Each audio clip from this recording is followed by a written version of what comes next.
Hello, everyone. Happy Monday. Welcome to the webinar space of Sierra Academy.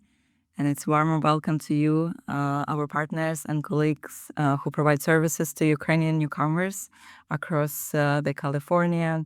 And today it's an honor to host a webinar of the Community Resilience Model, also known as CRM, Cultivating Skills for Well-Being of Ukrainian Newcomers. I hope everybody attending today finds it's beneficial, not only for in serving in the community, but also learning practical skills for themselves through the CRM model. And my name is Irina Osacha. I'm a refugee health navigator and Center for Immigrants Refugee Health. I'm primarily work on Ukrainian Refugee School Impact Project under CDSS grant, and as well on UHP, or Ukrainian Humanitarian Program on the Mental Health Initiative on CDPH. And I'm so happy to introduce my colleague, Jasmine Kuken, Refugee Student Wellness Advisor. And during the webinar, me and Jasmine, we will be assisting in taking notes and also making note of the question you might have. And during the webinar, feel free to use a chat box in the Zoom settings to address any questions you might have to Elaine. And by the end of this presentation, we will have a time when it will be opportunity to ask a question to Elaine. And moving forward, I'd be honored to introduce our amazing speaker of today. It's Elaine Miller-Karas, co-founder and executive director of Trauma Resource Institute. Elaine developed the trauma and community resilience models, which have been introduced in over 75 countries. And Elaine leads the Ukrainian humanitarian relief program through the Trauma Resource Institute. She also has led humanitarian efforts in many places across the globe, including during and after different disasters, including in Haiti, Nepal, Tanzania, Kenya, Mexico, China, Philippines, and Thailand. And she also hosts a weekly podcast, Resilience Within, has a blog on Psychology Today. And since the CRM model has translated into Ukrainian language and support more than 1,000 teachers, school staff, children, and adults in Ukraine and also outside of Ukraine, helping Ukrainians cope with the tremendous stress they have experienced since 2022. And I'm sure Elaine will soon share more details about this model and about the language and this Ukrainian translation as well, and how to get access to that. And for the next one, we have agenda. I know Elaine might be moving around this slides, but we will have a wrap up with welcoming and introduction, and moving forward, we'll review community resilience model and the key elements of these models and the skills which we'll be learning today to navigate through the community resilience model and what the skills will need it and assist to build this resilience for the community, and also some tips, suggestion for the kids. And by the end, we will have a Q&A session to ask more questions you might have during the webinar. And I don't want to take more of Elaine's time today. And thank you so much for being today on this busy Monday. And I will be passing the floor to Elaine, and Elaine will be sharing a screen with her presentation. Thank you. Well, first of all, thank you so much for having me. I was so delighted when I met you all and that we kind of decided we were going to do this together. I want to say a little in my introduction about how did I get so interested in Ukraine. In 2019, I had the great honor of going to India for the launch of the Social, Emotional, and Ethical Learning Program that was conceived by His Holiness the Dalai Lama, and that I had the great honor of contributing to Chapter 2 of this curriculum that is offered to teachers everywhere. in the world. It's free, and you can only go to the Emory University C-Learning site to learn about it. But when I was there was a delegation from Ukraine led by Alexander Elkin. And after I did a number of presentations on the stage, I had people singing and doing lots of different things. And I've learned that Ukrainians are very lively people. And they said, Elaine, you must come to Ukraine. And so there in India in 2019, they invited me to come. And that year, at the end of the year, I went to Kharkiv. And I didn't know then, I think Alexander and I talk about it now, we didn't know how our association would have such meaning for not only our organization, but I think also how we could help Ukrainians during the war. So literally the day that the bombing started in February of 2022, I had a meeting already scheduled with Alexander with our Trauma Resource Institute team to talk about bringing the Community Resiliency Model as a teacher training to the Ukrainian teachers that we'd already met. So we quickly pivoted, and the next day, the next 4 days in a row, we did a 1.5-hour workshops explaining all the skills. And what was so amazing to us when they put it on their EdCamp Ukraine website, I think it was day 30 that there had been 80,000 downloads of people listening to the skills. We saw that we were having an impact, and so we met every single day. We had a drop-in center. My dear, lovely translator, Natalia Valaveska, who's since been married, and I'm not going to be able to pronounce her last name now, but she was my translator. I get to meet her in person in 2 weeks. I'm so excited by this. But we did this every single day, and when we did this, we found that the community resiliency model skills not only resonated with the teachers, with the community, but also that it could be integrated in helping the children. And here we are talking to people in Los Angeles, and we know that all children, all families who are displaced by war and other extreme events, that learning's wellness skills can greatly help them maneuver and actually lean into their wellness so that they can be able to hopefully thrive in the places that they are now living. So as I get started, I always start my workshops with 3 questions when I'm talking, and that is about what these questions are strength-based, and we do that purposefully because there is a lot of struggle and suffering going on in the world today. And it's very important that we remember as well what else is true. So what or who helps you during difficult times? What or who uplifts you? Have there been moments of generosity that come to mind as you reflect on challenging times? So just take a moment to think about the answers to either one of these questions or all of these questions. And if so inclined, I invite you to put your answer into the chat. And so that we can have a collective of the strengths that all of us have when we are maneuvering during very difficult times. Are there things that uplift you, that make you stronger? That even though things are hard, that you can still manage?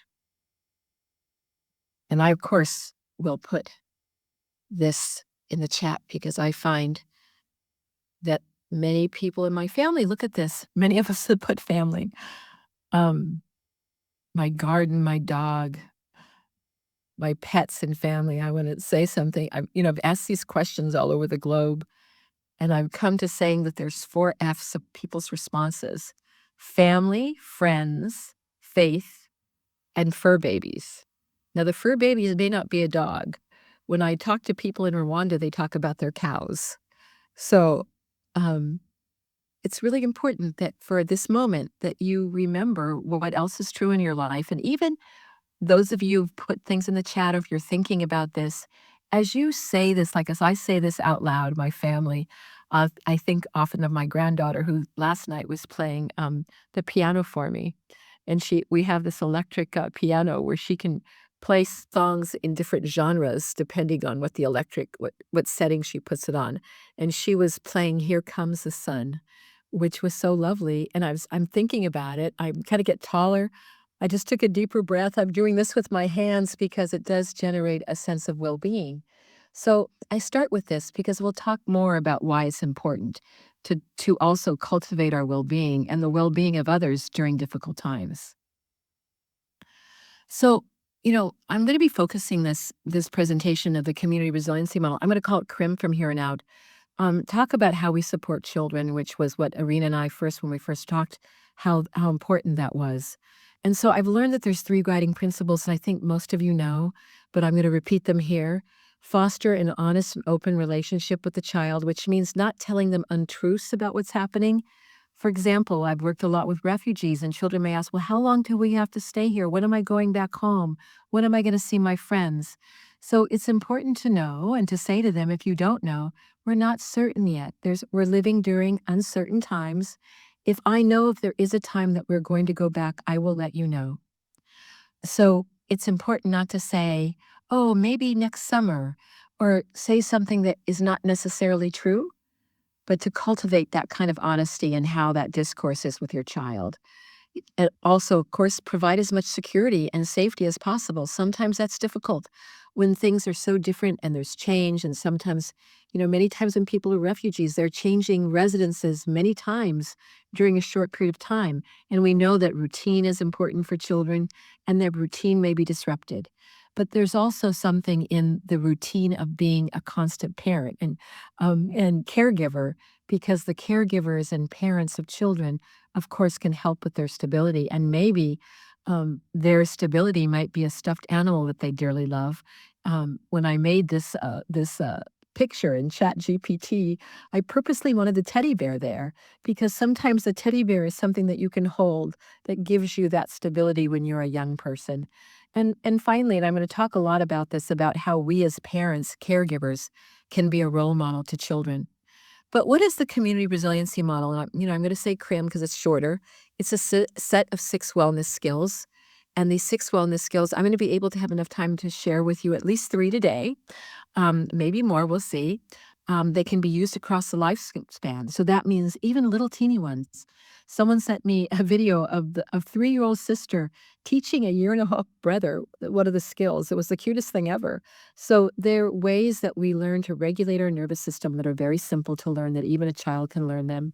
They can be used across cultures with different abilities, and also with diverse people. And I always like to say across cultures because I've worked in so many different places on the globe where people may be Buddhist, they may be Christian, they may be Muslim, um, they may be Hindu. But when I ask them, when I may ask them what helps them get through, many people often say their faith. So like in China after the Sichuan earthquake, I'd say, well, what's helping you get through? And they'd say, oh, the teachings of Buddha, as they touch their heart, and they automatically take a breath spontaneously. Oh, in Haiti after the earthquake, what's helping you get through? Oh, I've got the teachings of Jesus right here in my heart. Deep breath. And the same thing is true. Oh, Allah is helping me get through. A deep breath. So whatever the faith is, or whatever the resource is for a person, that when they call it to the present moment, it often helps them stabilize their nervous system and show up as their best self. And I'll talk more about that as we go through. So our philosophy is based on the biology of the human nervous system. And we say biology, not human weakness, that there are common human reactions we've literally seen all over the world. And I've had people say to me in Haiti, you mean America? People have the same reactions to stress and trauma? I say, yes. So it also then says to us that we have a common humanity. And what we do in CRIM is we help individuals learn to read their nervous system, to return to their zone of well-being, which is also called the resilient zone. Children call it the OK zone, through the use of simple wellness skills, which I'm going to share some of them today. So when we talk about stress, or we talk about toxic stress, which also can be also talk about trauma, I'd like to talk about a study that was done that talked about positive, tolerable, and toxic stress. And I think this is a helpful paradigm when we look at the biology of what happens to us when we experience trauma and stress. So first of all, positive stress, we've all experienced this. Maybe we have to take a test, or we have to do something that is not usual for us. And maybe we can feel that, oh, I can feel the stress. My heart rate's up a little bit. Um, if I could have a blood pressure cuff on, my blood pressure would be a little bit up. And we know that there's hormone levels like of adrenaline that are helping us with positive stress. But once that happens, you often see this when people are running a race, for example. Balance returns quickly. We get back to our homeostasis, what we'd call the okay zone for children, and we go about our day. But tolerable stress is a little bit different. It's a time limited stressor, and it also results in heart rate acceleration, all the other things like in positive stress. But balance doesn't return so quickly. We may need help from our support system or other interventions and wellness skills to come back to our zone of well being. But toxic stress is what I think any of us that have the stresses of war, the stresses of displacement, that could happen. And that's the ongoing and relentless body responses to intense stressors. Not knowing where I'm going to live. Is there enough food for my family? Am I going to be able to get a job? Are they going to give me a permanent visa so I can stay in my country of origin? So there can be a prolonged activation of the stress response system in the absence of these protective factors that would help us feel safer. And when that happens, that means we may feel like we're always running a race, that our heart rate is always beating fast, that we have constrictions in our muscles, and that the adrenaline system that is meant for short action is not shutting off. It's like we have our foot on the accelerator of our nervous system, and we don't know that there's a brake. So think about the CRIM skills as a brake to the nervous system that can help you come back into that zone of well-being when you're feeling like everything around you is like I've been saying recently, I've been using the term chaos soup. There's so much chaos happening in the world today that it can feel unrelentless. So, Elaine, yes, I'm so sorry to interrupt you. that's fine. Some folks are having a hard time hearing you. Really? Okay, let me see if I get closer, is that better? And let me see if I can increase my audio settings. That sounds better to me. Yeah, thank you. Okay, is that better? Okay, great. So, I just moved it closer. Yeah. Okay. So, CRIM is also based on the concept of neuroscience. And there's a wonderful neuroscientist named Dr. Linda Feldman Barrett, and she talks about the concepts of tuning and pruning. And this is very essential when we think about CRIM. So in tuning, we're tuning the positive experiences can change the actual structure of the brain by increasing the number of connections between neurons. Neurons are brain cells. So when you think about what helps you get through challenging times, what uplifts you, that's a positive experience.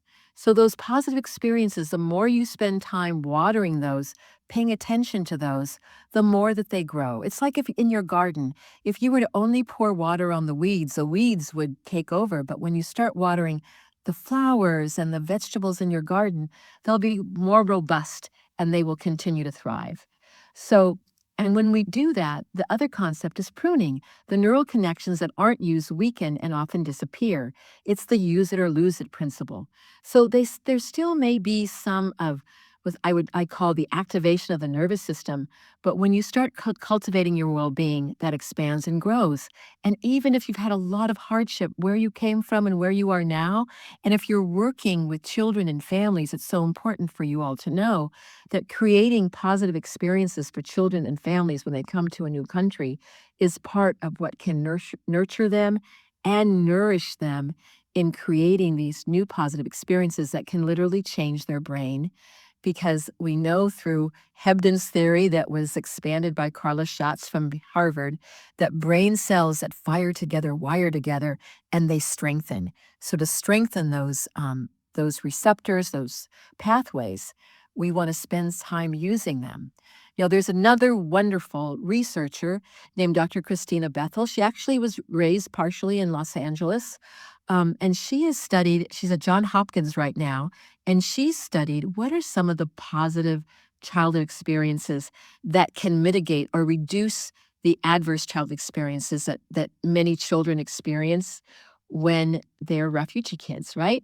So these are some of the things that she's found out that are positive for kids to mitigate the effects of adverse childhood experiences. First, feeling able to talk to your family about feelings, feeling your family stood by you during hard times, feeling safe and protected by an adult in your home, feeling supported by friends, feeling a sense of belonging in high school, having at least two non-parent adults who took an genuine interest in you, and enjoying participation in community traditions.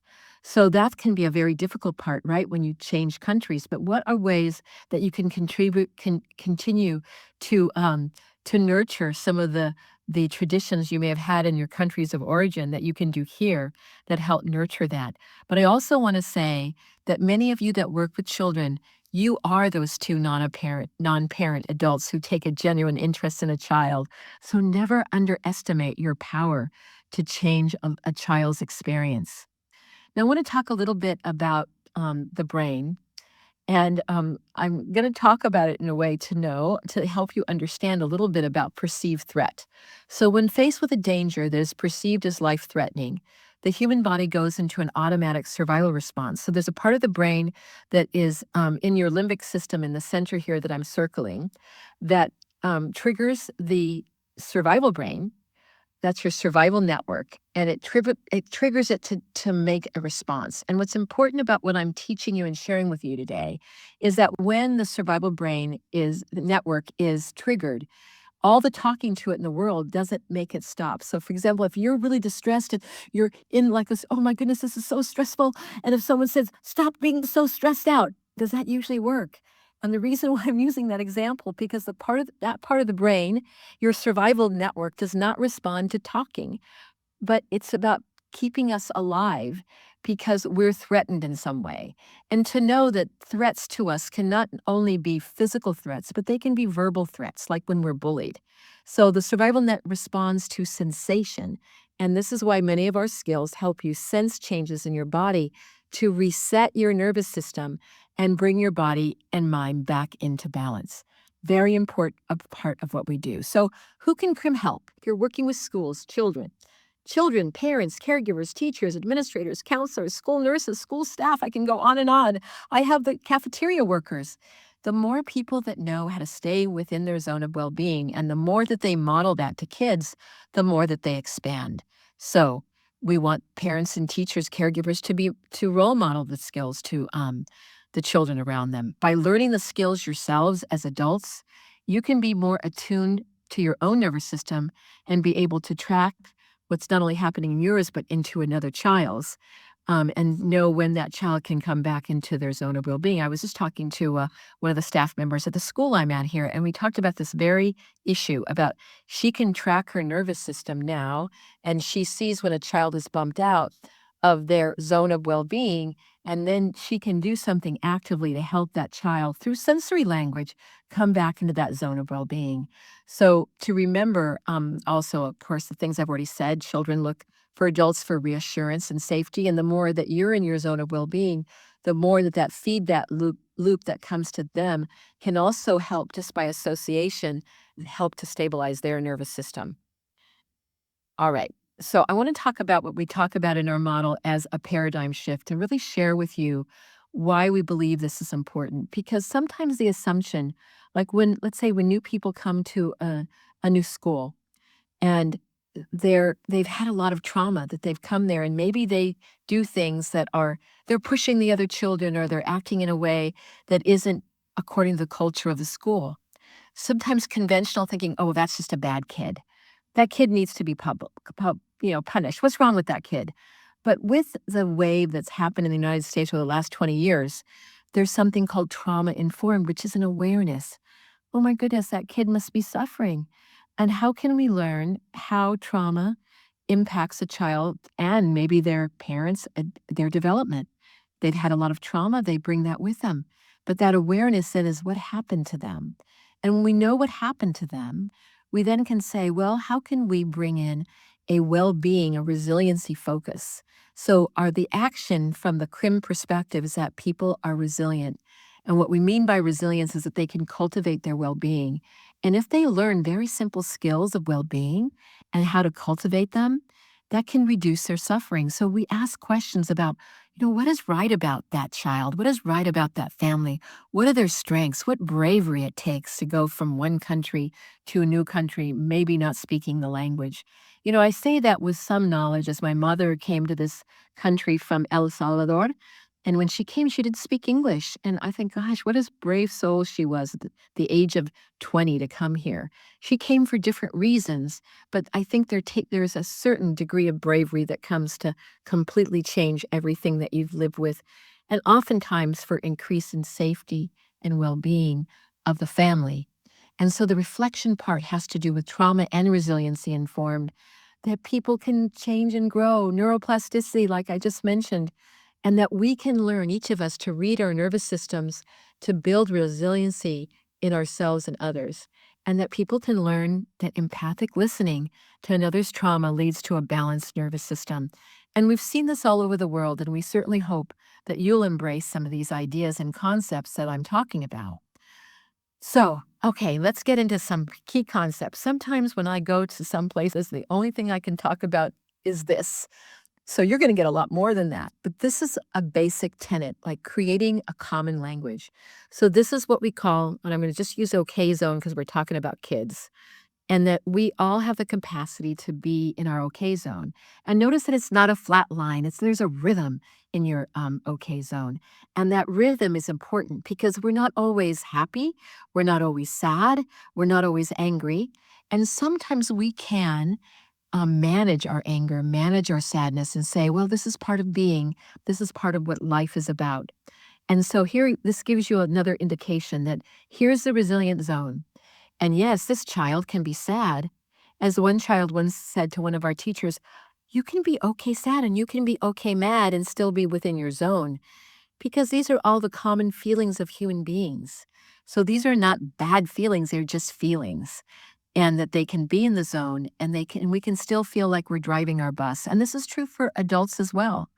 So sometimes righteous anger, and there's plenty of reasons to have righteous anger in the world right now, can propel us to be passionate about changing something that seems wrong about our society or our world. And of course, sadness. I can remember when my mother died, I was definitely sad and grief-stricken, but I wasn't so sad and grief-stricken that I couldn't manage the emotions that I had as a result of it. I wasn't swept away by the river of sorrow that certainly can happen to some of us. But this resilient zone and OK zone is really key to our model. And this is kind of what we're striving for.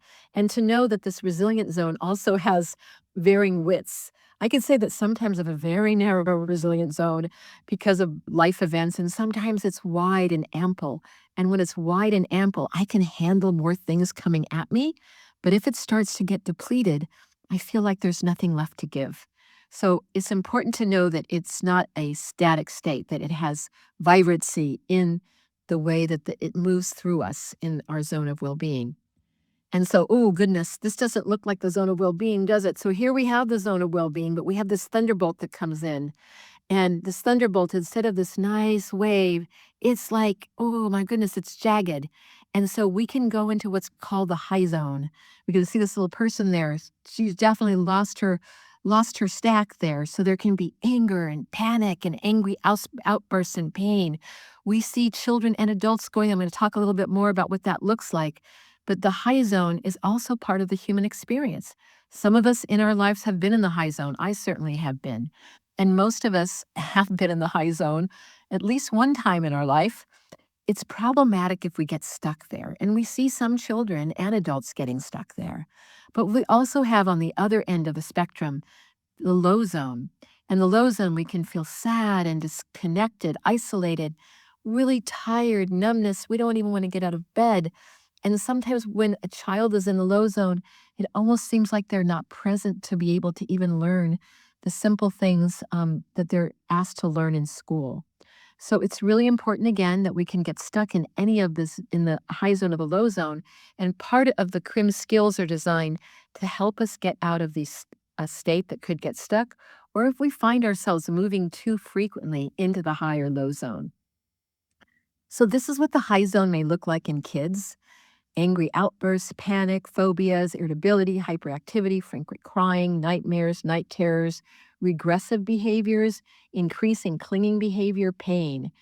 Low zone, daydreaming, inability to make friends, inattention, forgetfulness, shyness, tired, sad, depressed, limited emotional expression, eyes wide, pale skin, complains about being cold. Now, these are some of the ways we've seen children be. There's more that we can add.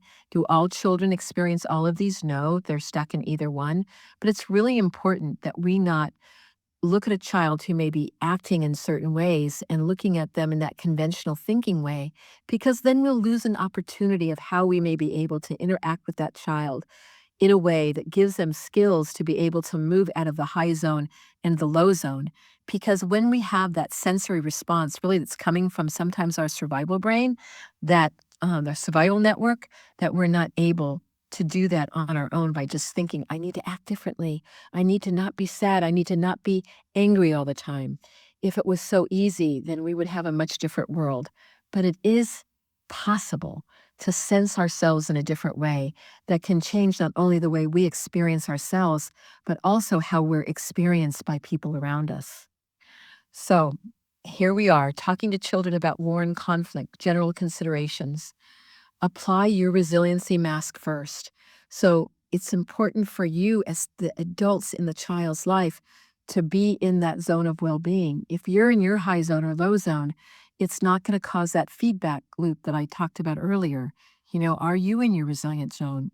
Try one of the wellness skills that I'll be sharing with you to not only use for yourself, but to share with the children that are in your care. When talking to children, we found keep explanations simple, short, factual, and according to the child's age. Sometimes the child may ask, well, when will the war be over? And you may go into, well, it depends on Putin and Zelensky and how America and you're given this much. And the kid just wants to know, well, soon, not soon, honey, I'm sorry to say. So remember about the age of a child, and we'll talk more about that as we go through. But I want to say that there's another part that we'll be sharing with you, and it's called conversational resourcing. And this is something we can do very simple with children if they're getting bumped out of their zone, and I'm going to talk more about that. But it can be as simple as, I was talking to a person today that we're getting bumped out of their zone, and I said, oh, I'm just wondering, as we're sitting here together, can you feel your feet on the ground right now? What if we touch the table? Can you feel the coolness of the table? Or can I give you a drink of water? Now, these are all our help now strategies that work very well with children. But you notice that I didn't go into a long explanation about anything. I'm just conversing about a skill. They may not even know that I'm doing, but it's the paradigm, the window that I'm looking through is the window of neuroscience, and thinking about what zone the child may be in and how I can help that child or adult come out of the stuck of high or low, or just even going in it and they're not being able to come out easily. All right, now I'm going to talk to you about some of the basic skills, and I cannot believe it, I'm actually on time. So think about that you have the skills in the palm of your hand. We have tracking, which is reading the nervous system. We have resources. These are the things that uplift you, that bring you strength. We'll talk more about that. We have grounding, bringing yourself to present moment awareness in your body. We have help now strategies, gesturing, and shift and stay. We also have a free app, and here's the picture of the app. It's free on any smartphone. You can also go to ichillapp.com, and it's in English, Spanish, Ukrainian, Arabic, and Hebrew. So we are very proud to be able to bring it to the Ukrainian language, and I understand from my Ukrainian colleagues it's been very helpful for them as well. And we have a Ukrainian American who's the voice of her name is Vera Salzberg. She lives in Charlotte, North Carolina. She's one of our Community Resiliency Model teachers who was born in Ukraine and did a beautiful job in the translation if you want to listen to it in Ukrainian. But I think it's important for those of you that are working with Ukrainian children and families to listen to it if English is your language and what you speak, so that you can understand that if you were to give this to someone to listen to, so you know what the context of it is. Here's a closer look. And I'm going to go right into some conversational resourcing. So children can be anxious or sad about the uncertainty of their lives, just like adults. They may be fearful, and depending on their experiences in Ukraine, may have difficulty feeling safer. And I'm using safer on purpose, because sometimes a child, when they've been through, and an adult, when they've been through war or having to leave a country because of war, never feel completely safe. The other sad thing about, I will say America, and I think I've seen this all over the world. Sometimes when people come to a new country and they may speak English with an accent, they sometimes are treated differently. And so sometimes that gives our children a greater chance of being bullied by some children. So I think that the constant dialogue of being able to talk to children about what their experiences are on the playground, in the classroom, become very, very important. And also, as much as you can as the caregivers, assuring the child that they are safer now and that they're not in that same direct threat that they may have been living every day. Now, as I say this, because many of you may be working with children in Los Angeles County, sadly, many parts of LA, as people have shared with me, feel like a war zone in the United States, that every day children are facing gun violence, etc. So I'm talking about Ukrainians, but this is really about any situation where a child does not feel safe because of the environment that they're living in. So any of our skills are very helpful, and I'm just going to say using the large muscles of the body, sports, activities like we did after the fires here in Los Angeles, we did some work with the LA County and LA City Parks and Rec Department. And what helped the children in the care camps after the fires was not necessarily talking about their experience, but was playing games, moving their large muscles, running, because those large muscles help to regulate the nervous system. So always includes, movement when you're working with kids who've had a lot of distress in their lives. All right, I'm going to move right into the first skill, which is called tracking, reading sensations. And so many of us, when we work with children or with adults, we may ask them, well, how are you feeling about this? Or what are you thinking about what's happened to you? So we're going to be talking a lot about the center doorway, which is the sensations. What are you sensing? What are you noticing? All three doorways are important, but many times our interventions, when we're talking about anyone who's gone through a lot of stress and trauma, we often only deal with the thinking or feeling doorways when the sensing doorway is essential in helping children and adults return to their zone of well-being. So when I talk about tracking, what does that mean? It means noticing what's happening inside the body in the present moment. But it's also determining if the sensation is pleasant, unpleasant, or neutral. And then bringing attention to pleasant or neutral sensations, staying with those, and just noticing what happens in the body. Because when we do that, it's again like watering the well being inside, it tends to expand. So, the curiosity questions that I'm going to be asking you is what do you notice on the inside? Are those sensations pleasant, unpleasant, or neutral? But not just yet.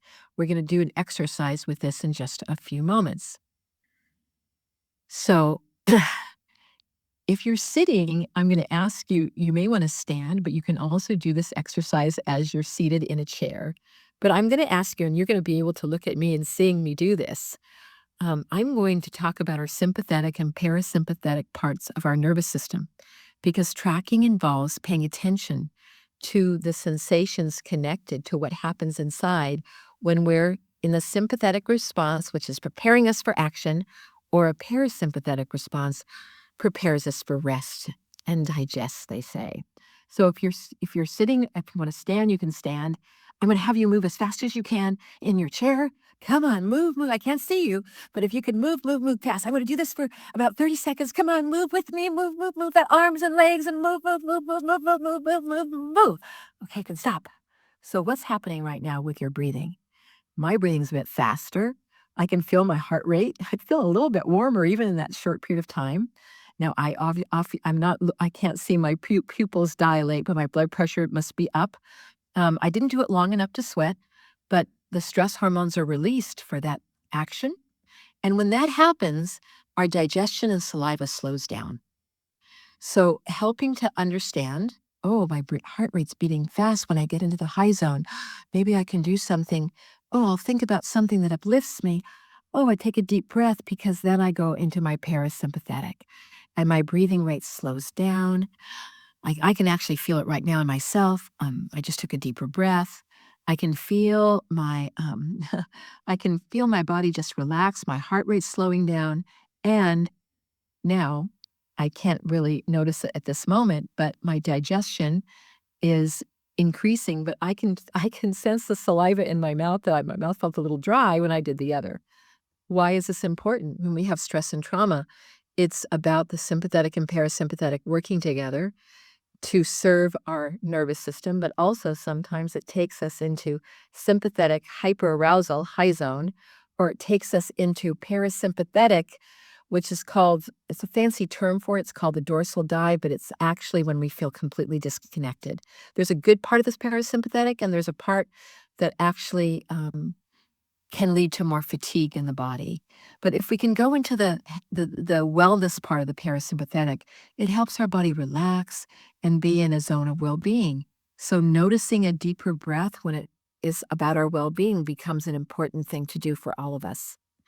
Now, this slide, I was so happy when I saw this slide because it was explaining something I had been talking about for years. It was a study in Finland, and basically, people saw some very disturbing images, and then and some nice images, and they were asked to describe the feeling that they had, and then they were given composite drawings of the human body and asked to color in the yellow and the red and the lighter colors when they felt more activation in the body, and the darker colors when they felt less activation in the body.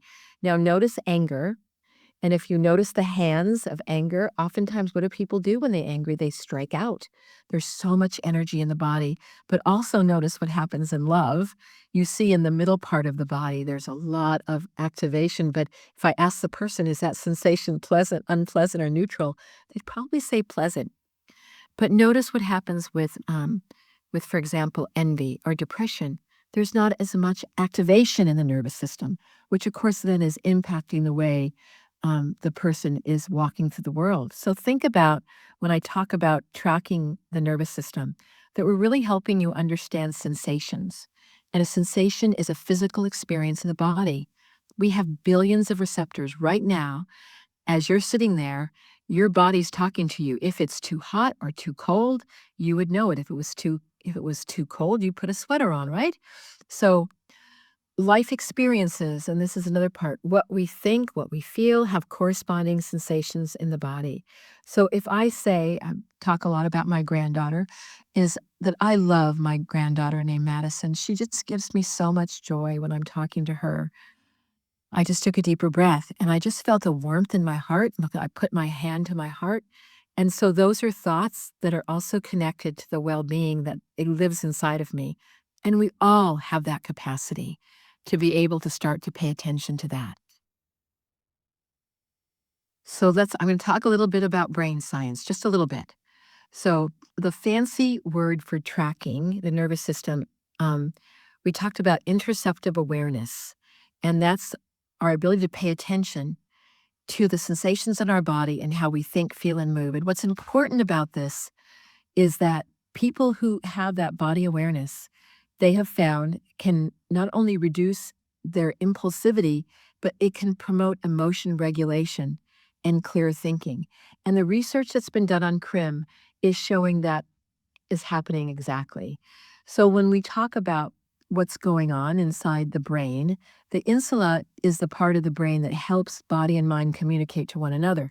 So it reads the physical states of the body, like a pain and itch temperature. So for example, if I had an itch that was on my arm, what would I do? I would scratch it, right? Because so then there's a sensation and then there's an action. If it was, going back to my other example, if it was really hot outside and I went outside in a big wool sweater and a wool cap, I would get outside and my body would say, oh, hot. I'm reading the sensation of heat, temperature, and I would take off my big sweater. It prompts a reaction. And so that's why it's important for us to understand this, because when we start to learn to communicate with our sensory system, no matter what's happened to us in our lives, we have then a choice of what to pay attention to, whether it's our well-being or whether it's the distress that may have been plaguing our lives for a long time. And when we talk about children who may have experienced war and displacement, that they may find that they are in states of distress. And so how do we help them get into states of well-being? And this is basically what I just said, but here we have a person, right? She's noticing the sensations of tension and heat. She's feeling angry, and she's in her high zone. She uses a skill. She notices the sensations that bring her back into the zone of well-being, and now she's cooling down. She's feeling calmer, and she has less tension. She's back in her resilient zone or her okay zone. So when I talk about tracking, that I also want you all to know, because we're going to do an exercise in one moment, that for some people, even sensing pleasant or neutral sensations can spark unpleasant, even painful sensations. So learning and working with the CRIM skills is always a choice. So if you are, saying, oh, Elaine's teaching us is kind of interesting, but, ooh, I don't know if I like, sensing my body, you can stop this at any time. So just to know that this is always a choice when we work with our nervous system. All right, so here is a listing of all sorts of sensory words. Look at that. Since we've been talking about temperature, it can be cold, hot, warm, neutral. But we also can think about vibration, shaking, twitching, trembling. Sometimes when people are releasing stuck energy in their nervous system, they talk about tingling and a little shaking in their hands. And I say, does it feel like something's stuck or leaving your body? They go, oh, no, it feels like something's leaving. They may actually make this gesture of something leaving their body, right? We even have phrases in the English language that are about, shake it out. Whatever's going on, just let it shake out. Well, I think that's because there's been observation that sometimes when people shake out stuff, if they've been angry or upset, that they start to feel better. And it actually does cause a regulation of the nervous system. So we're not going to go through every single bucket, but you can see there's a lot of sensory words. And learning CRIM is about learning sensation, learning how to identify the sensations you may be experiencing in your body. And if you're going to bring this awareness to others, that you also want to help them be able to start learning about their sensory system. Now, when I'm working with children, I may not ask them, oh, what are you noticing on the inside? But like, for example, I'm not at my house right now. I have a big bowl of, in my office, of different rocks of different sizes and shapes and textures. So I might say, oh, let's explore my rock collection. Oh, would you like to pick this one up? Is it heavy? Is it light? Oh, if you touch it, is it cool? Is it warm? So I'm helping them start to learn sensory language about working outside of the body first before I bring them inside the body. And that can be an easy way to introduce this to children. Actually, it can be an easy way to also introduce tracking to adults.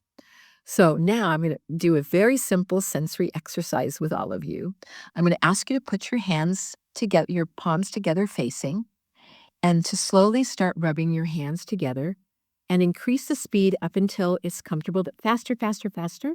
Notice faster, faster, faster, faster, faster, faster, faster, faster, faster, faster, and now stop. Now, did you notice heat when you were moving your hands faster? And I'm sure most of you, if I could see you, would say yes. And now your hands are most likely cooling down. My hands are still warmer than they were before I started rubbing my hands together, but they're cooling down. But I can also feel some tingling in my fingertips.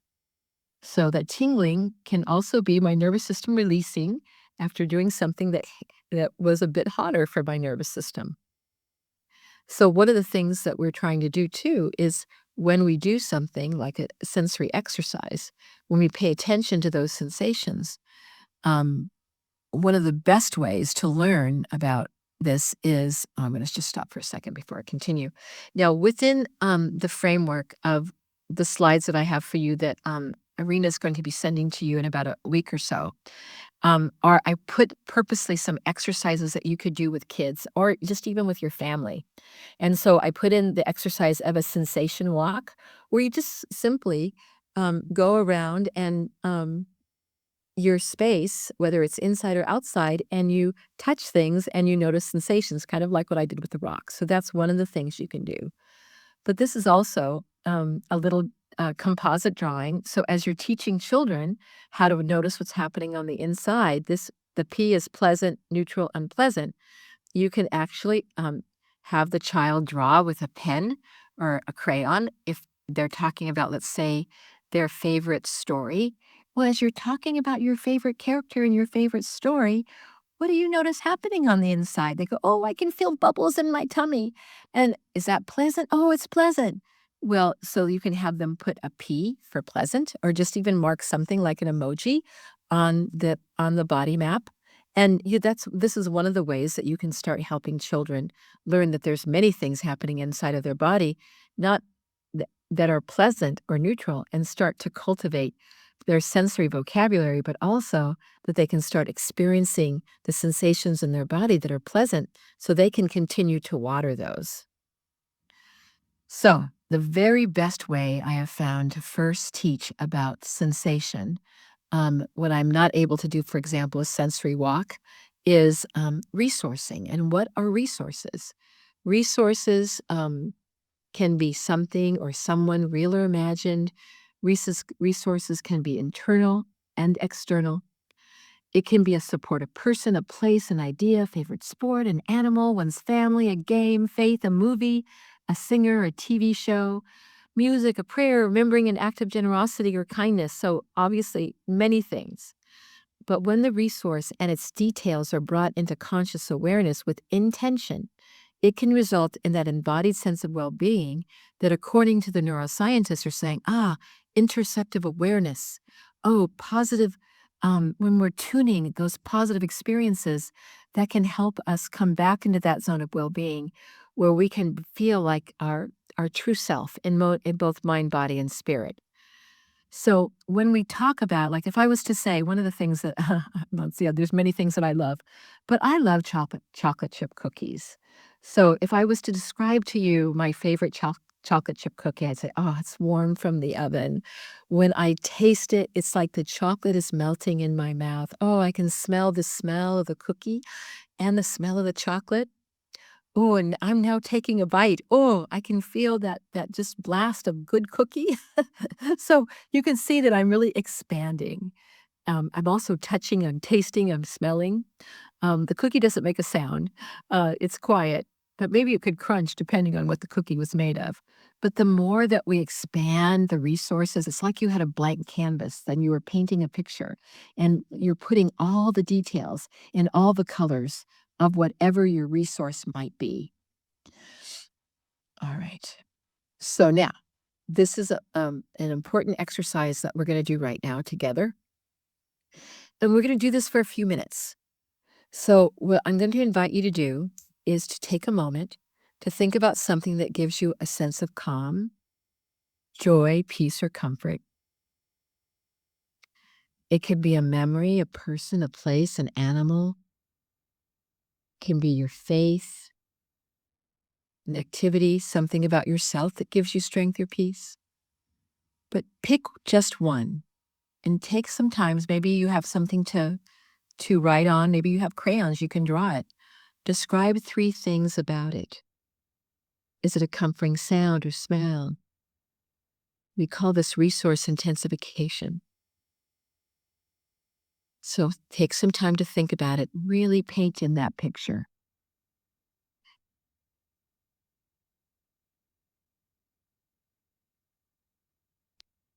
And when you have it really well defined for yourself, notice what happens on the inside. And is that sensation pleasant, unpleasant, or neutral?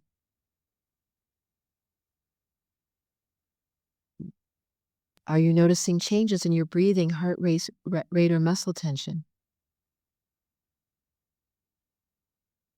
And stay with the sensation if it's comfortable, if it's pleasant, or neutral for 12 or 15 seconds. Really notice what happens on the inside when you're able to do that.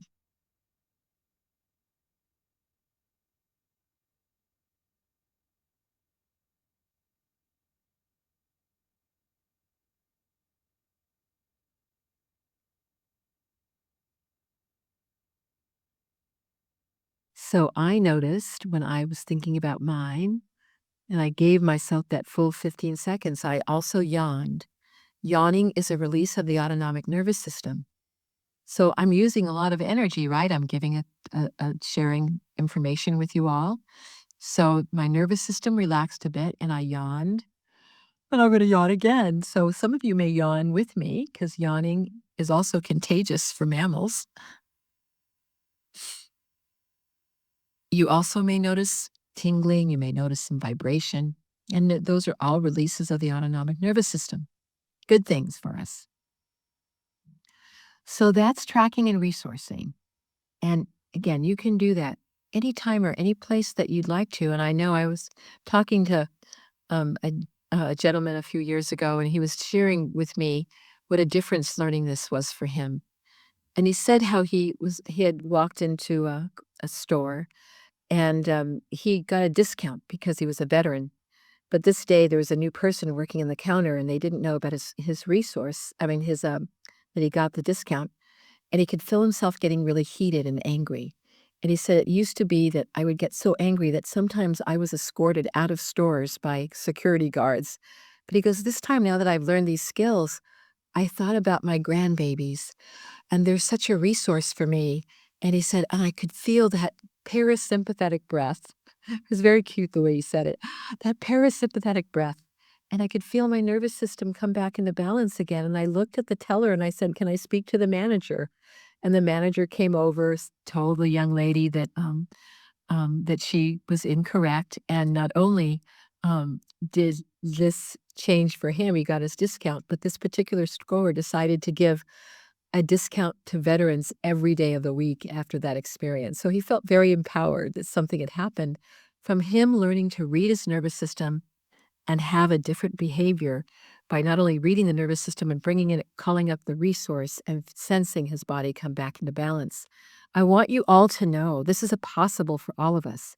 In the beginning, it's harder to do, but with practice, it becomes easier and easier that we can do it just in a nanosecond to come back into that zone of well-being. So now I'm going to talk a little bit about the conversational resourcing that I mentioned earlier. So when you take a little appetizer introduction to us, what does that mean that you can call yourself? You can say, well, oh, I'm a CRIM guide. I can guide myself into the skills. And we are really keen on wanting to create as many CRIM guides in the world as possible. So I can say, oh, well, you may be a CRIM guide. So CRIM guides ask questions from a strength-based perspective when talking to someone in a crisis or after a loss. This way of applying CRIM skills is called conversational resourcing. So, for instance, if I'm talking to a person that may have been in war or been in a situation like the recent fires in Los Angeles, I may ask a question like, well, can you tell me when you were able to get to a safer space? Did someone help you get away or escape? Can you tell me a little bit about them? Can you remember the moment you knew you were going to get away? Or did anyone else help escape with you? Now, I've also had people say to me who's worked with refugees, they've added, do you remember the moment that the plane or when you got to the country that you knew that you would be safer? That can be a very existential moment of life and death that can really lean into the person's well-being. So as the person brings attention to that present moment, they can access the sensations connected to their well-being, which is what we're trying to do. Now, CRIM guides may bring in a skill conversation when the child has had a loss, and this is also true if an adult has had a loss. The child may want to talk about the loss and does not know how. So you can ask questions like, if a person died, for example, well, what was your favorite thing you liked to do with them? What did you like or love about them? What can we create to always remember how much they meant to you? Can we draw a picture together maybe or make a Lego structure in their memory? So these kinds of questions for children make it okay for them to be able to talk to you as the adult caregivers about their experience. It also can help us feel like we have a structure to talk to them. Now, may there be tears? Yes. So we're not going to avoid tears if the tears are there that need to come, and that we can be there as active and caring listeners to support the tears. Because also, I didn't put this in this slide deck, but you know that tears are medicinal. Emotional tears actually release endorphins into our nervous system that help us stabilize our nervous system. So tears are a very good thing. And in our model of CRIM, We notice tears, and we actually notice the warmth of the tears. And that can help embody the tears and actually can help with greater nervous system regulation. So loss of community, which I think is also huge going on right now for people that are refugees, and certainly in Los Angeles with losing the Palisades and Altadena. Tell me about what you liked about your school, home, or community. Can we draw a picture of your house or your school? So it's not to avoid thinking about what happened to them. But we also can ask them to draw about what their community is like now. And that can also help us, what are the things that you may appreciate about what your life is like now, if anything? And I think that with younger children, especially, drawings are especially important because they may not be able to articulate words as well as they can draw what they're experiencing. So this is also other questions. Who helped you the most in the beginning? Can you remember the moment help arrived? Can you remember the moment that you knew you were going to survive? Who or what is helping you the most now? So you can see we're talking about the past, but bringing it into the future. Who or what is helping you the most now? And you may be that person who's helping them the most now. Now, we don't have time to do this in our class today, but this is something you can do with children and do for yourself. And this is draw a resource or a symbol of a resource. It gives very specific instructions of what you can do to do that. This gives some examples of some things that people can do. I actually just use this, and I apologize because I usually have many images of many different religious denominations. We happen to have responded to a school shooting in Nashville, and it was a Christian school, which is why I included the image of Jesus here. But to know that that could be any image of any of the important healers or faith symbols that you may have. But drawing a resource or a symbol is very powerful. This is also something that you can do as a school classroom, or you can do it, suggests it to a family. It's creating a treasure box, or bag or jar of wellness. So basically the family or the community brainstorm about what kinds of things they would like to put in their wellness treasure box. It could be you can write on popsicle sticks or pieces of paper or sticky notes or index cards. And it may be, oh, I love that when we play Monopoly, or I love when we do whatever it is. I love it when we play with our dog outside or when we go to the park. So that you can pick something out. You don't actually have to necessarily take the action, but you can say, well, let's imagine the last time we went to the park. Or if you're talking about refugees families, let's talk about the park that was near our house for just a moment. What did we like about that park? Oh, that's right. It had the really wonderful swing and it had the beautiful tree. And you can bring that memory into the present moment. And even though it may not be available to them now, that bringing that awareness to the present moment can be very nurturing for many children and many adults when, for whatever reason, they can no longer be in that place where there is so much support and love. Okay, so that's resourcing and tracking, which I think are some of the essential parts at helping to stabilize the nervous system, but so is grounding. And so let's talk a little bit about grounding. What does it mean in our model to ground? It's very simple. It's the direct contact of the body or part of the body with something that provides support in the present moment. Gravitational security is the foundation upon which we build our interpersonal relationships. So if our relationship to the earth is not safer, then all other relationships do not develop in that optimal way. So when we are grounded, we have a sense of ourself in relationship to present time and space.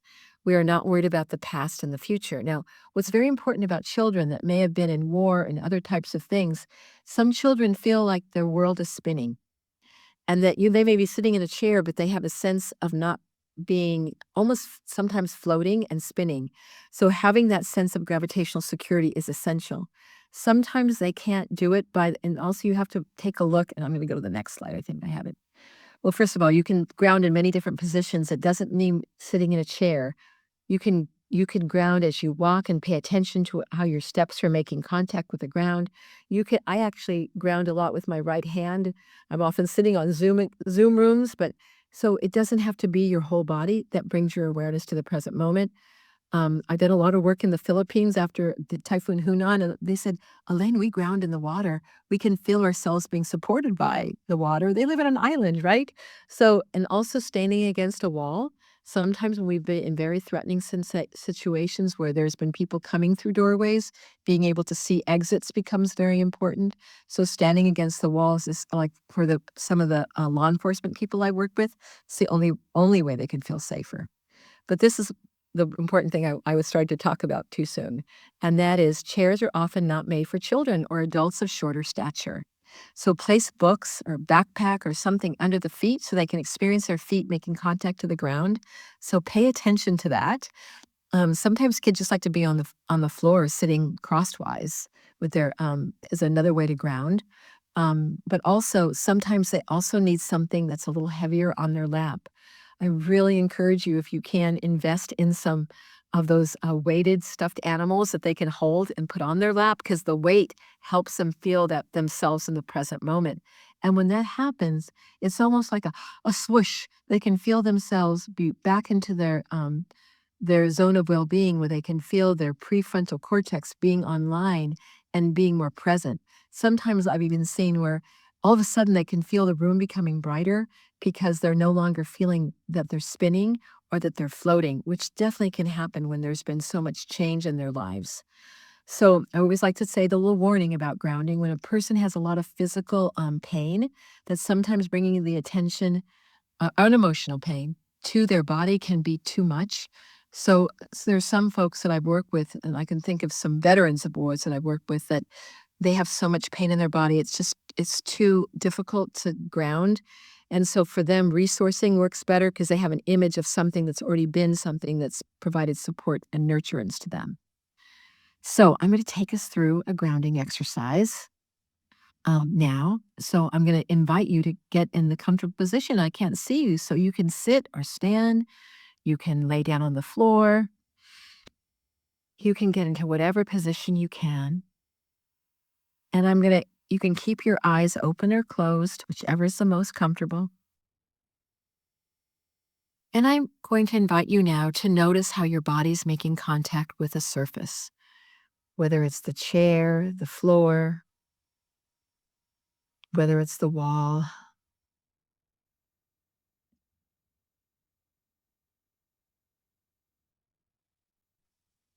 And bring your attention to your back and notice how your back is making contact.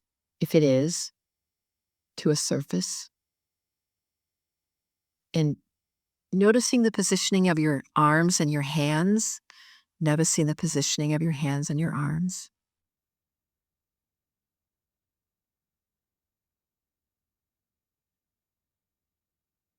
And bringing your awareness to the small of your back and how it's making contact.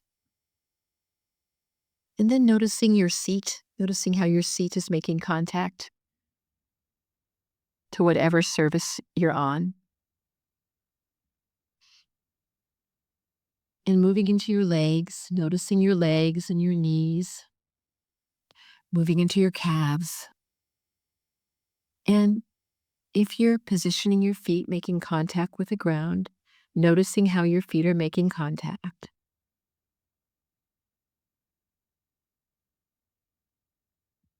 And then I'm going to invite you to notice what's happening to your heart rate or your muscle relaxation. For some of us, when we become quieter in our body, we may notice some discomfort. That's possible. And if that is your experience, I'm going to invite you to bring your attention to some place on the inside that feels more comfortable, calmer. Or if you find it uncomfortable to notice sensations in your body, you can just bring your awareness to outside your body.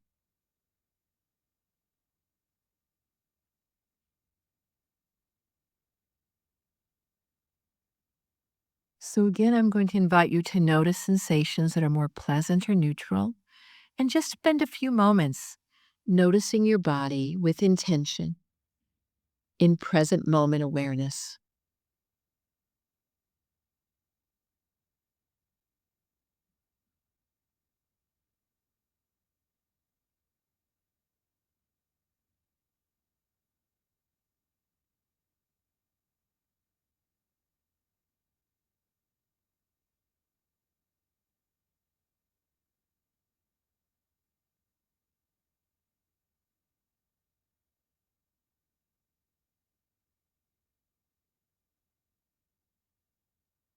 I'm going to invite you to come back to the space as we continue.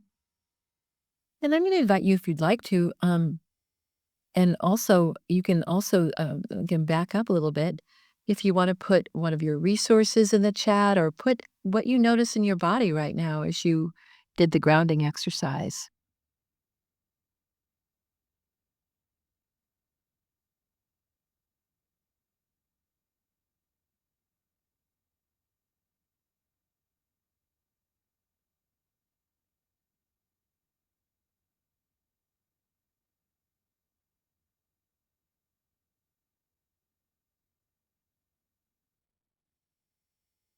Okay. I'm going to continue. And if anybody would like to, oh, relaxation. Thank you, Olivia. Yeah. I actually notice that when I say it, I become more relaxed.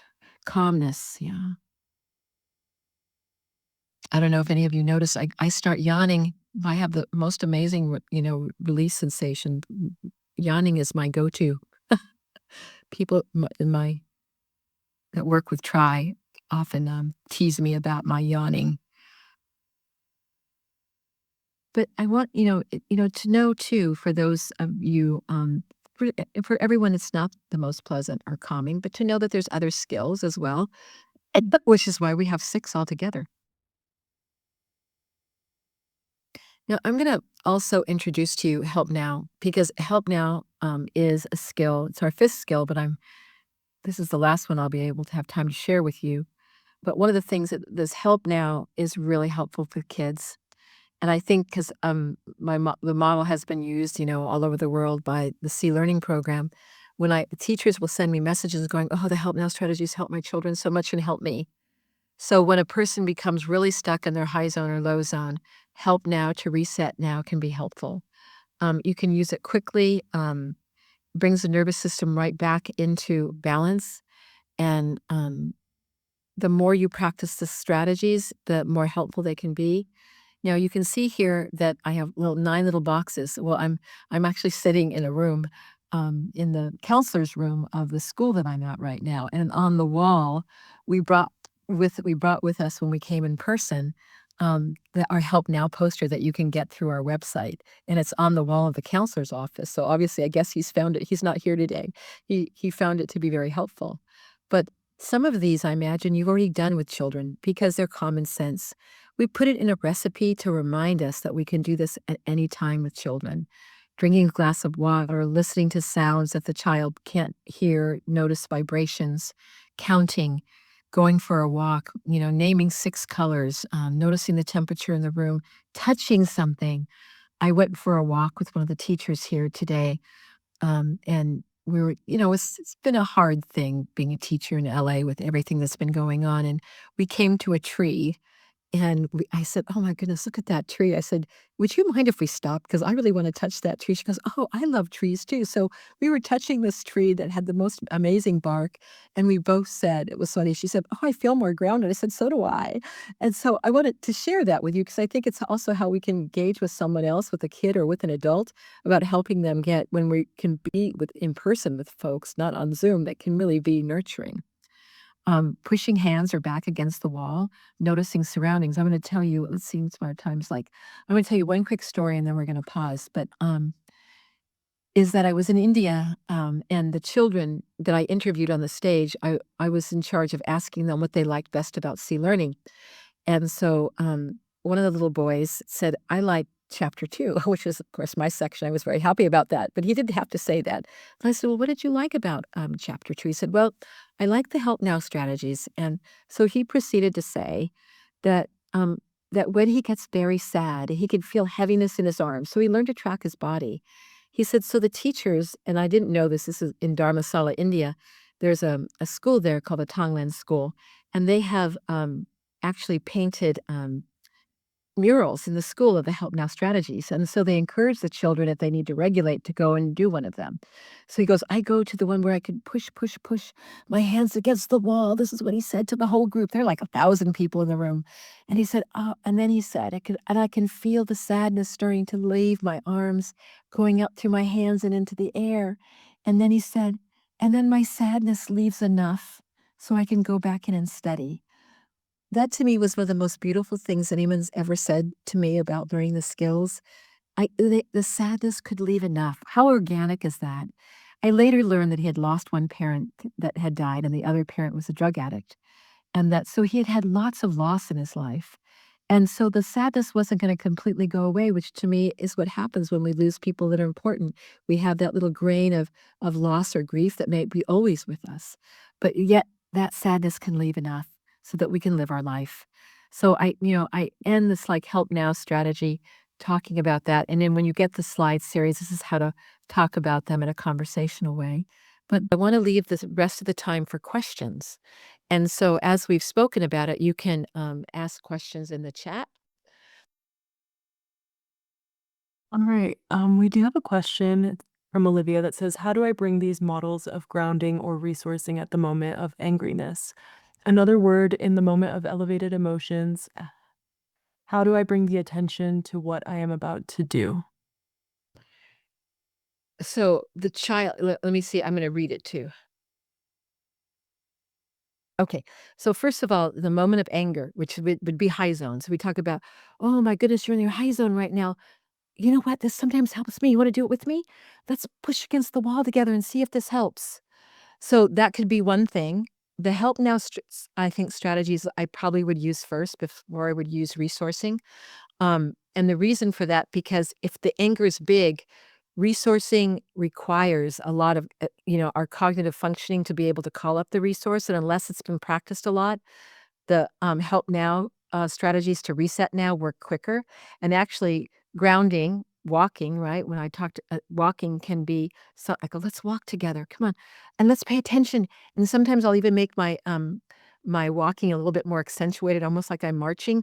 Oh, let's move our legs really, and let's feel our feet on the ground. It's like we're letting that energy of the anger go out through our feet. So I might do that very physical exercise with them that may be very helpful. Um, so yes, with children that are nonverbal, that can be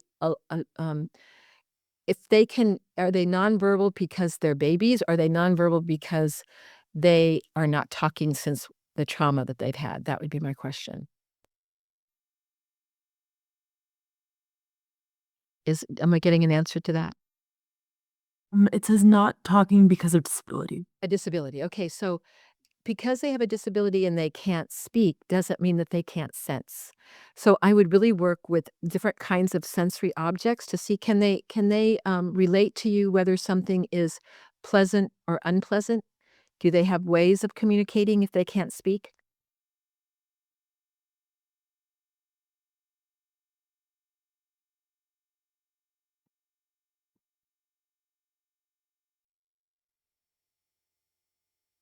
Yeah, so I would try to get things that would in their environment that may be sensory. Also visual that they might like. I mean, sometimes just even showing having flashcards of visual images that they can like maybe they love dogs or puppies or sometimes even little, how have any of you ever got caught up in seeing kitty videos? I mean, a friend showed me that and I go, "Oh my gosh, these kitties are so cute." But finding something that could be resourceful to them. I think this is what I would like to say to you because if you can't speak doesn't mean that you don't sense and feel and all those things, but to try to see in those kinds of ways, what kinds of ways that they can even nod to you about that may be nurturing to them. Um, I have to say that, John, you're on the call, John Watterson, and I know his brother, and his brother is not very verbal. He's on the spectrum, and one of the things that I just love, I can always remember one Thanksgiving came to our house and he would had his headphones on. He was listening to a song, and I was wondering what it was. And it was zippity doo dah, zippity doo dah, zippity a, and he would just smile and rock, listening to zippity doo dah. So he couldn't necessarily express himself to us, but we could see the joy. And I mean, to this day, I just was talking to his mom a couple weeks ago, was saying how much he loves listening to zippity doo dah. So I think that if we can think about other modes of communication besides speaking, which there's so many, that many people that, are not sighted or that have hearing impairments, you know, experience the world in a really rich way. But if sometimes I can speak for myself, my own limitations of being someone who speaks sometimes doesn't think about the full range of all things that are available to us, which is why I like resourcing, because it really helps, that person pick their own. But if they can't speak, that we can offer them different things to feel or touch or to see, that we may see their response with that. Um, which I think can be very, I don't know, sometimes it's, like, very, sacred to me when I have those moments of being able to see that. Thank you, But Lynn. yeah, I also wanna say about grounding, sometimes grounding can be used very well in the present moment. In fact, I used it today with someone I was talking to here, and the person was going, "Oh, I think, I'm just remembering that and I'm having a panic attack, and I can feel my throat constricted." So I immediately said, "Can you feel your feet on the ground right now?" She nodded, and I said, "Let's touch the table together. Is it cold? Is it hot?" And she immediately felt the constrictions not being as, and I said, "Is it shifting or not?" And she was able to say, "Yeah, it's less." I said, "Notice the less." So that was really immediate. So those are the kinds of things that if you also introduce the help now strategies to reset now when they are not in the angry state or in, let's say, a dysregulated low zone state, um, it also sets a template for them where they can practice it again and again.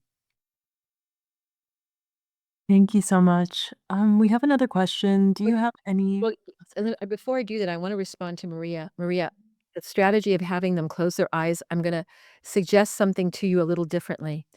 Remember, I've taken this all over the world. There are some children that when you invite them, when you say close your eyes, they go immediately to traumatic flashback, especially if they've been in war or in situations where they've been so frightened that they might have closed their eyes and all they can remember is their heartbeat beating fast. So that's a beautiful strategy. And the only thing I would change about it would I'd say you can open or close your eyes, whichever's more um, comfortable for you. Adding that little teeny thing makes a huge difference. So, but those are lovely things to do, to those strategies that you mentioned. But just add that one, and that will eliminate, well, I can't say completely eliminate, reduce the impact of a child going into a traumatic flashback. Because oftentimes they try to hold it in and they don't share it with someone because they know the person's trying to help them, especially older children. Okay, go ahead, Jasmine. What's the next one? Thank you. Do you have any specific strategies for engaging communities, adults and children who have experienced collective trauma events such as colonialism or slavery? Oh my gosh, yes. I mean, we've worked a lot around the world, and I mean, we have a project in Angola right now, and it's through the United Nations, the UNFPA, and we trained 50 people to be community resiliency model teachers. I think that's sometimes the very best way. Me as an American who grew up in the United States, I don't know the experience of Angola, but I know that I can share these skills with them. And what I say to every community, we're in a lot of countries, right? I say, take the model, take the bones of the model, and really contextualize it to your culture, to your people. How would you describe, for example, the zone of well-being?